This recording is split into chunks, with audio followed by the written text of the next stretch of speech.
Hi friends, అందరికీ నమస్కారం. కలకుర్తి మండలంలో ముఖ్య కూడలి 4 మండలాల్లో ఆమనగల్లు, తలకొండపల్లి, మాడుగుల, పరతాల 4 మండలాల్లో మరి గవర్నమెంట్ ప్రకారంగా బెల్ట్ షాపులు విక్రయించి ఆల్రెడీ ఉండంగా కూడా మరి గ్రామాలలో విచ్చలవిడిగా బెల్ట్ షాపులని ఓపెన్ చేస్తూ మరి బెల్ట్ షాపులలో మందు విక్రయించి అమ్ముతున్నారు. కాబట్టి ఎక్స్చేంజ్ పోలీసు వారిని విజ్ఞప్తి చేస్తున్నా, ప్రజల తరఫున కూడా విజ్ఞప్తి చేస్తున్నా. ప్రజలు కూడా విమర్శలు తీసే దారి తీస్తారు. కాబట్టి ప్రజల తరఫున, ముఖ్యంగా విద్యార్థులు, మహిళల తరఫున నేను ఎక్స్చేంజ్ పోలీసు వారిని కోరుతా ఉన్నా.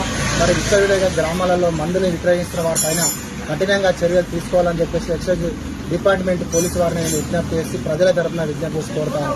4 మండలాల్లో మన ఆల్రెడీ బెల్ట్ షాపులు ఉండగా కూడా గ్రామాలలో మరి విద్యార్థులు బడుగు స్కూళ్ళల్లో ఎక్కడ పడితే ప్రభుత్వ కార్యాలయాల్లో కూడా మందు తాగి విచ్చలవిడిగా ఎట్లా పడితే అట్లా చేయడం ద్వారా ప్రజలకు కానీ, మహిళలకు కానీ, విద్యార్థులకు కానీ అనేక సమస్యలు వెలువెత్తుకున్నాయి.